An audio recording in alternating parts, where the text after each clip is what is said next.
Vaksinasi bagi tenaga kesehatan saat ini fokus dilakukan di 3 daerah, yakni Makassar, Goa, dan Maros, dan ditargetkan selesai akhir Januari.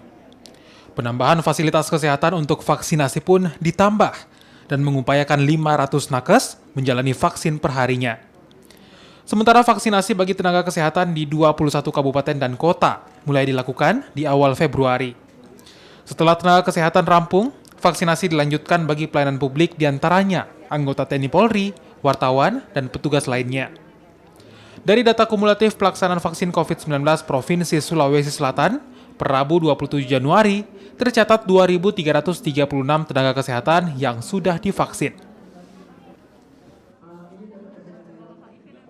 Target kita untuk Makassar, Goa, dan Maros ini di akhir Januari.